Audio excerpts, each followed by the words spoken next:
Hello everyone, welcome to my YouTube channel. चलिए आज का हमारा प्रैक्टिस सेट नंबर 8वां होने जा रहा है यूपी होमगार्ड का, और ये प्रकाशित किया गया by Ankit Bhati sir, by Exampur, by RWA के द्वारा। और एग्जामपुर का भी मैं 25 प्रैक्टिस सेट करवा चुकी हूँ, वो भी प्लेलिस्ट में हमारे वीडियो पढ़ चुके हैं सारे, तो आप जाके देख सकते हैं। तो चलिए देर नहीं करते हैं, क्वेश्चन नंबर पहला हमारा प्रैक्टिस सेट नंबर 8वां का क्या है, चलिए देखते हैं। तो देखिए सबसे पहला हमारा क्वेश्चन है कि निम्नलिखित में से आग के आविष्कार के संबंध में कौन सा कथन सही है, तो इसमें बी करेक्ट होगा। आग का आविष्कार पूरा पाषाण युग में हुआ था। ओके, अगला निम्नलिखित में से कौन सी नदी अरब सागर में नहीं गिरती है, ध्यान रखिएगा, अरब सागर में नहीं गिरती है, गोदावरी नहीं गिरती है। ओके, बाकी सभी ताप्ती, साबरमती, नर्मदा ये सभी अरब सागर में गिरती हैं। आइए नेक्स्ट क्वेश्चन देखते हैं। अगला क्वेश्चन है कि संविधान का कौन सा भाग मौलिक अधिकारों से संबंधित है, तो मौलिक अधिकारों से संबंध रखने वाला भाग 3 है। अगला भारतीय अर्थव्यवस्था में सार्वजनिक क्षेत्र मुख्यतः किसमें कार्य करते हैं, तो ध्यान रखिएगा बी करके जगह प्रमुख सेवा और आधारभूत क्षेत्रों में काम करते हैं। अगला क्वेश्चन है कि ग्लूकोज को ग्लाइकोजन में परिवर्तित कर संग्रह कौन करता है, तो ध्यान रखिएगा यकृत करता है। अगला भारत में निम्नलिखित में से कौन सी फसल खरीफ है, तो खरीफ की फसल हमारी कौन सी आती है, मक्का, सोयाबीन, बाजरा, ज्वार आती है। ओके, अगला क्वेश्चन देखिए दिया है कि हाल के वित्तीय वर्षों में भारत का सबसे बड़ा व्यापारिक साझेदार देश कौन सा है, तो ध्यान रखिएगा संयुक्त राज्य अमेरिका है, यानी कि USA है। ओके, अगला एक पृथ्वी का सबसे अधिक मात्रा में पाई जाने वाली ग्रीन हाउस गैस कौन सी है, तो सबसे अधिक हमारी पृथ्वी पर ध्यान रखिएगा कौन सी ग्रीन हाउस गैस पाई जाती है, तो ऑप्शन नंबर देखिए करेक्ट आंसर डी हो जाएगा, जलवाष्प पाई जाती है। ओके, अगला क्वेश्चन है कि कथक नृत्य की उत्पत्ति किस राज्य से मानी जाती है, तो ध्यान रखिएगा यूपी से। उत्तर प्रदेश में प्राथमिक शिक्षा किस आयु वर्ग के बच्चों के लिए, तो प्राथमिक शिक्षा ध्यान रखिएगा 6 से 11 वर्ष की आयु के लिए।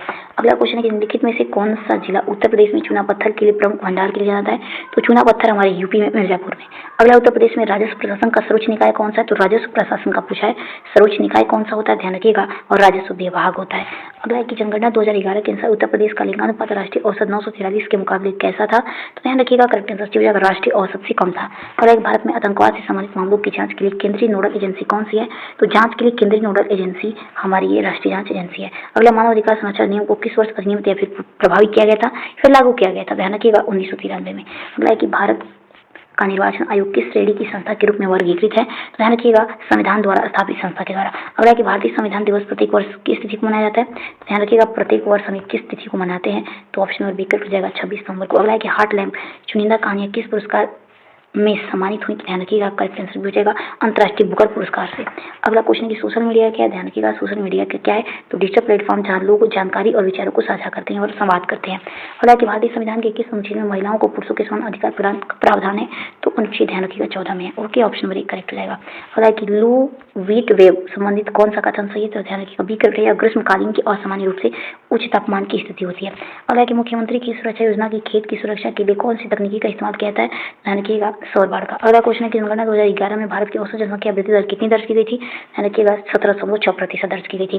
अगला कि गुरवीर सिंह एशियाई चैंपियन में 5000 मीटर और 10,000 मीटर में पदक किस वर्ष जीते, तो ध्यान रखिएगा ये 2025 में जीते हैं। ओके, आइए नेक्स्ट क्वेश्चन देखते हैं। अगला क्वेश्चन क्या दिया, अगला क्वेश्चन देखिए दिया हुआ है भारत के कुल आयात में सबसे बड़ा घटक कौन सा है, आयात में पूछ रहा है, ध्यान रखिएगा खनिज, ईंधन, तेल, मोम और ब्यूटमिन्स पदार्थ हैं। अगला भारत में कुल कितने जैव विविधता हॉटस्पॉट पाए जाते हैं, तो ध्यान रखिएगा सीक्रेट हो जाएगा 4।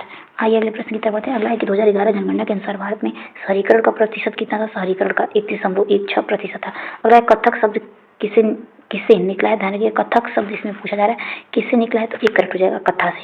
अगला श्री राम बहादुर राय को पद्म भूषण 2025 के लिए किस क्षेत्र में योगदान के लिए इन्हें प्रदान किया गया है, पद्म भूषण 2025 में, तो ध्यान रखिएगा इनका किस चीज में योगदान, तो सीक्रेट हो जाएगा पत्रकारिता, साहित्य और शिक्षा के क्षेत्र में। ओके, आइए अगले प्रश्न की तरफ बढ़ते हैं। अगला क्वेश्चन है कि रानी लक्ष्मीबाई कृषि विश्वविद्यालय कहाँ स्थित है, ध्यान रखिएगा ये झांसी में। अगला उत्तर प्रदेश के किन जिलों में यूरेनियम भंडार की पहचान की गई है, तो ध्यान रखिएगा बी करेक्ट हो जाएगा ललितपुर और सोनभद्र में।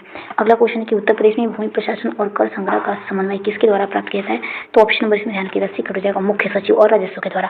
अगला उत्तर पश्चिम प्रांत में अवध प्रांत के प्रथम पुलिस महानिरीक्षक कौन बने, तो ध्यान रखिएगा करेक्ट आंसर भी हो जाएगा HM कोड बने। ओके, आइए नेक्स्ट क्वेश्चन देखते हैं। अगला क्वेश्चन है कि नक्सलवाद से सर्वाधिक प्रभावित राज्य कौन सा है, तो ध्यान रखिएगा करेक्ट आंसर सी हो जाएगा छत्तीसगढ़। अगला मानव अधिकार संरक्षण नियम 1993 के अंतर्गत कौन सी संस्था गठित है, तो मानव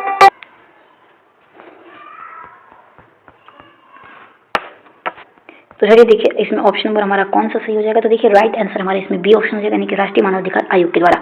अगला क्वेश्चन है कि विश्व बैंक का मुख्यालय कहाँ स्थित है, ध्यान रखिएगा विश्व बैंक का मुख्यालय ये वाशिंगटन DC में स्थित है। अगला है कि भारत में राष्ट्रीय शिक्षक दिवस किस महान व्यक्तित्व की जयंती पर मनाते हैं? तो ध्यान रखिएगा डॉक्टर सर्वपल्ली राधाकृष्णन के जयंती पर। अगला है कि मिडनाइट चिल्ड्रन पुस्तक किसने लिखी है? ध्यान रखिएगा ये पुस्तक लिखी गई है सलमान रुश्दी के द्वारा। अगला सोशल मीडिया पारंपरिक मीडिया से किस तरह अलग है? तो ये किस तरह अलग है? तो इसमें दो तरफा संचार होता है, यानी कि टू वे कम्युनिकेशन होता है। अगला कि प्रधानमंत्री मातृ वंदना योजना किससे संबंधित है? ध्यान रखिएगा ये संबंधित है गर्भवती और धात्री महिलाओं से। अगला कि हिम नदी झील विस्फोट बाढ़ का खतरा भारत के किस क्षेत्र में सबसे अधिक है? ध्यान रखिएगा इसमें हिमालय क्षेत्र में हो जाएगा। अगला कि राष्ट्रीय स्वास्थ्य मिशन किस प्रकार के स्वास्थ्य मुद्दों पर काम करता है? तो किस प्रकार के स्वास्थ्य मुद्दों पर? तो उपयुक्त सभी, मातृ स्वास्थ्य, शिशु स्वास्थ्य, सामान्य रोग और पोषण पर भी। अगला जनगणना 2011 में भारत की कुल पुरुष साक्षरता दर कितनी दर्ज की गई थी? तो भारत की कुल पुरुष साक्षरता दर पूछ रहा है कितनी दर्ज की गई थी? तो ध्यान रखिएगा 82.6% दर्ज की गई थी। अगला है कि संजना बथुला एशियन गेम्स 2023 में किस खेल में पदक जीतने वाले सबसे कम उम्र की भारतीय महिला बनी? ध्यान रखिएगा बी कक्षा का रोलर स्पीड स्केटिंग में। ओके, अगला कि भारतीय संगीत का जनक किस वेद को कहा जाता है? तो ध्यान रखिएगा सामवेद को संगीत का जनक कहा जाता है। ओके, आइए हम अगले प्रश्न की तरफ बढ़ते हैं। अगला क्वेश्चन क्या दिया है? देखिए क्वेश्चन दिया है 2011 जनगणना अनुसार भारत में सबसे अधिक जनसंख्या घनत्व वाला राज्य कौन सा है? ध्यान बी करेक्ट होगा। ओके, यानी कि बिहार राज्य है। ओके, अगला क्वेश्चन है अनुच्छेद 13 किस संवैधानिक सिद्धांत की स्थापना करता है? तो ध्यान रखिएगा करेक्ट आंसर इसमें कौन सा हो जाएगा? तो बी करेक्ट हो जाएगा न्यायिक समीक्षा का सिद्धांत। अगला है भारत में रोजगार का सबसे बड़ा स्रोत कौन सा है? तो रोजगार का सबसे बड़ा स्रोत भारत में कृषि क्षेत्र है। अगला पितरस का मुख्य कार्य क्या होता है? तो ध्यान रखिएगा इसका मुख्य कार्य होता है वर्षा का पायसीकरण करना। ओके, नेक्स्ट क्वेश्चन है कि भारत में शीर्ष गन्ना उत्पादक राज्य कौन सा है? तो सबसे अधिक गन्ना किस राज्य में उगाया जाता है? तो हमारे यूपी में। अगला खानवा का युद्ध कब और किसके बीच हुआ? ध्यान रखिए खानवा का युद्ध ये हुआ था 1527 में बाबर और राणा सांगा के बीच। अगला क्वेश्चन है कि हाल ही में कौन सा टाइगर रिजर्व भारत का 107वां टाइगर राष्ट्रीय उद्यान बन गया है? ध्यान रखिएगा वो टाइगर रिजर्व लेकिन 107वां राष्ट्रीय उद्यान बना है हाल ही में। ध्यान रखिएगा सिंगलीपाल टाइगर रिजर्व बना है। अगला भारतीय संविधान में मौलिक कर्तव्यों का प्रावधान कब किया गया? तो इसका प्रावधान ध्यान रखिएगा 42वें संशोधन में किया गया 1976 में। अगला भारत में राजकोषीय नीति किसके माध्यम से बनाई और लागू की जाती है? ध्यान रखिएगा बी करेक्ट वित्त मंत्रालय के द्वारा। अगला कि हीमोग्लोबिन का मुख्य कार्य क्या होता है? तो इसका मुख्य कार्य होता है ऑक्सीजन का परिवहन करना। ओके, क्वेश्चन आगे क्या दिया? क्वेश्चन है बंगाल में द्वैत शासन प्रणाली का जनक किसे माना जाता है? ध्यान रखिएगा किसे माना जाता है पूछा है। देखिए राइट आंसर इसमें ऑप्शन बी हो जाएगा रॉबर्ट क्लाइव को। अगला भारत में सबसे अधिक वर्षा किस मानसून में होती है? तो ध्यान रखिएगा करेक्ट आंसर इसमें बी हो जाएगा यानी कि दक्षिण पश्चिम मानसून में।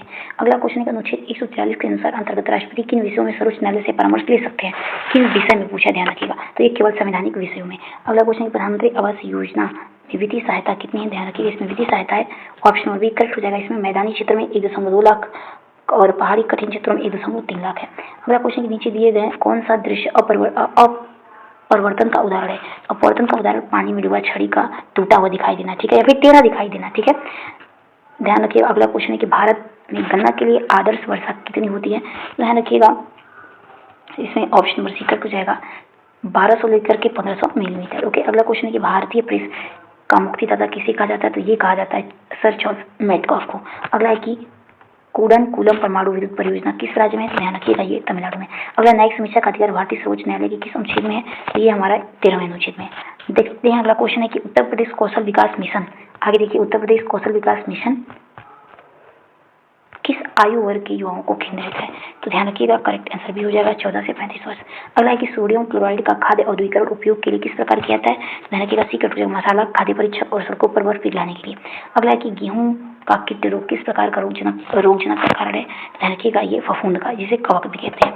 अगला क्वेश्चन है कि भारतीय प्रतिभूति विनिमय बोर्ड किस मंत्रालय के अंतर्गत कार्य करता है? ध्यान रखिएगा किस मंत्रालय के अंतर्गत? तो वित्त मंत्रालय के अंतर्गत। अगला भारत का सबसे बड़ा विशेष आर्थिक क्षेत्र कौन सा? ध्यान रखिएगा करेक्ट आंसर भी हो जाएगा श्री सिटी सहज है। अगला कि समुद्री पारिस्थितिकी तंत्र के लिए किस प्रकार प्रदूषण एक प्रमुख खतरा माना जाता है? ध्यान रखिएगा करेक्ट आंसर इसमें कौन सा हो जाएगा? इसका आप हमें कमेंट करके आंसर जरूर बताइएगा। अगला है कि ग्रामीण क्षेत्रों से शहरी क्षेत्रों की ओर पलायन का मुख्य कारण क्या है या फिर पलायन होने का मुख्य कारण क्या है? तो ध्यान रखिएगा रोजगार के अधिक अवसर। अगला क्वेश्चन है कि अग्नाशय किस प्रकार की ग्रंथ है? तो ध्यान रखिएगा ये अंतःश्रावी और बाह्यशय दोनों है। अगला उत्तर प्रदेश में प्रमुख बौद्ध स्थल कौन से? ध्यान रखिएगा बी कर सारनाथ और कौशाम्बी है।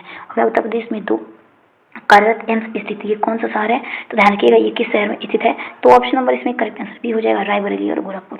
ध्यान रखिएगा इसमें ऑप्शन नंबर बी हमारा करेक्ट होगा। आइए अगले प्रश्न की तरफ बढ़ते हैं। अगला क्वेश्चन क्या दिया है? देखिए अगला क्वेश्चन दिया है कि उत्तर प्रदेश के किस क्षेत्र में सौर ऊर्जा की सर्वाधिक संभावना पाई गई है? ध्यान रखिएगा बुंदेलखंड में। अगला, उत्तर प्रदेश सरकार द्वारा माटी कला पुरस्कार योजना में पुरस्कार किस स्तर पर दिए जाते हैं? तो ध्यान रखिएगा करेक्ट आंसर इसमें डी हो जाएगा, ये राज्य एवं मंडल स्तर पर दिए जाते हैं। अगला क्वेश्चन है कि भक्ति काल और रीतिकाल के अधिकांश कवियों की रचना किस भाषा में लिखी गई है? तो ध्यान रखिएगा ब्रजभाषा में। अगला है कि उत्तर प्रदेश का कौन सा जिला कालीन उत्पादन के लिए प्रसिद्ध है? तो कालीन के लिए भदोही है। नेक्स्ट क्वेश्चन देख लेते हैं। अगला क्वेश्चन है कि खसरा कीमों की सामग्री में भूमि विवरण के अंतर्गत क्या शामिल है? तो ध्यान रखिएगा बी करेक्ट हो जाएगा, क्षेत्रफल, मिट्टी प्रकार, सिंचाई स्रोत। अगला क्वेश्चन है कि जिले में पुलिस और प्रशासन के बीच समन्वय किसके माध्यम से होता है?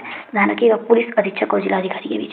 अगला है कि राष्ट्रीय खुफिया ग्रिड का मुख्य उद्देश्य क्या होता है? तो इसका मुख्य उद्देश्य होता है आतंकवाद रोधी खुफिया जानकारी प्रदान करना। ओके, अगला क्वेश्चन है कि राष्ट्रीय मानव अधिकार आयोग सरकार को किस रूप में सुझाव देता है? तो ध्यान रखिएगा ये सी करेक्ट होगा इसमें, सिफारिशों पर। ओके, ऑप्शन नंबर ध्यान रखिएगा इसमें सी करेक्ट होगा। अगला है कि भारतीय खाद्य सुरक्षा और मानव प्राधिकरण किस मंत्रालय के अंतर्गत आती है? तो ये दोनों ध्यान रखिएगा, ऑप्शन नंबर कौन सा करेक्ट हो जाएगा ये देखते हैं। देखिए ऑप्शन नंबर इसमें हमारा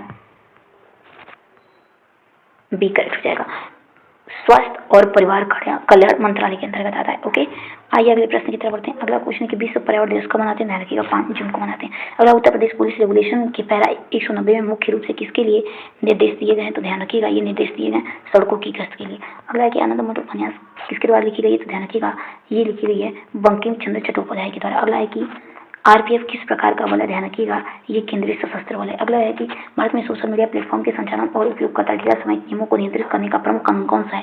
तो इसके लिए कानून बनाया गया है सूचना प्रौद्योगिकी अधिनियम सन 2000 में बना था। अगला है कि उत्तर प्रदेश में होम गार्ड के प्रमुख कार्य क्या है? ध्यान रखिएगा जो होम गार्ड होता है उसका प्रमुख कार्य कौन सा होता है? डी करेक्ट हो जाएगा, उपयुक्त सभी, यानी कि BIP सुरक्षा में सहयोग, कानून व्यवस्था बनाए रखने में सहायता, आपदा और विपत्ति प्रबंधन के लिए कार्य करने, यानी कि सभी हमारे क्या हो जाएंगे? सही है। अगला है कि भारत सरकार ने राष्ट्रीय महिला सशक्तिकरण नीति कब अपनाई? ध्यान रखिएगा ये अपनाई थी 20 मार्च 2001 में। अगला है कि पुलिस अधिनियम 1861 की धारा 15 के अनुसार राज्य सरकार किसके लिए अतिरिक्त पुलिस बल तैनात कर सकती है? तो ध्यान रखिएगा विकल्प से हो जाएगा आसान क्षेत्र घोषित करने पर। अगला है कि भारत में फसलों का प्रमाणन किस संस्था द्वारा किया जाता है? तो ध्यान रखिएगा भारत में जो फसल होते हैं इनका प्रमाणन किस संस्था के द्वारा पूछ रहा है? तो ध्यान रखिएगा केंद्रीय फिल्म प्रमाणन बोर्ड के द्वारा। ऑप्शन नंबर 92 में भी करेक्ट हो जाएगा। अगला है कि भारत में कुल भूभाग का लगभग कितना प्रतिशत क्षेत्र भूस्खलन और हिमस्खलन से प्रभावित है? तो ध्यान रखिएगा करेक्ट आंसर सी हो जाएगा 15%। अगला, उत्तर प्रदेश होमगार्ड अधिनियम 1963, ध्यान रखिएगा 1963 के अनुसार होम गार्ड किस प्रकार का बल है? तो ध्यान रखिएगा ये किस प्रकार का बल है? इसमें सी राइट आंसर हो जाएगा। ओके, तो ये स्वयंसेवी बल के अंतर्गत आता है। ओके, अगला क्वेश्चन, प्रधानमंत्री आवास ग्रामीण के लक्ष्य की अवधि कब तक बढ़ाई गई है? तो इसकी अवधि ध्यान रखिएगा 2028 से 29 तक। अगला है कि जनगणना 2011 में भारत की कुल साक्षरता दर कितनी दर्ज की गई थी? ध्यान रखिएगा 74.0%। अगला क्वेश्चन यह है कि मुख्यमंत्री युवा उद्यमी विकास योजना के तहत अधिकतम कितनी वित्तीय सहायता दी जाती है? तो 5 लाख दी जाती है। अगला है 2001 से लेकर 11 तक के दशक में बाल लिंगानुपात में क्या परिवर्तन आया? ध्यान रखिएगा कमी हुई थी। ठीक है, अगला क्वेश्चन देखिए कि उत्तर प्रदेश पुलिस सेवा किसके लिए प्रसिद्ध है? तो ये विश्व की सबसे बड़ी पुलिस सेवा है। ऑप्शन नंबर सी हमारी करेक्ट हो जाएगी। अगला कि खो खो में क्रॉस लेन किससे संबंधित है? तो ये आड़ी रेखा और धावक दौड़ते हैं इसमें। ठीक है, तो चलिए दोस्तों मिलते हैं अपने अगले वीडियो में। वीडियो पसंद आए तो प्लीज अधिक से अधिक लाइक सब्सक्राइब जरूर करेगा। तब तक के लिए अपना ध्यान रखिएगा। जय हिंद, जय भारत।